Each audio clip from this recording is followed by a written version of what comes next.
ई सोहर के दूसरा पार्ट हटे।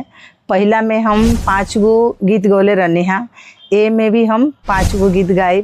पहला एक बेलिया हम बोइले, और दूसरा छिपवनी चंदन रगरीले, तीसरा मचिया बैठली रौरा सासु, और चौथा राम ही राम गोहराइले, और पांचवा सुतल रहलो सारवा। ई पहला गीत है।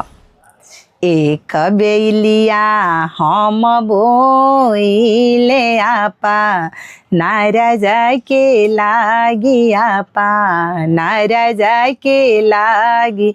ए मोरे ललना से हो पिया चलले परदेस हो बेली, या फुलाइली बेली, या फुलाइली हो।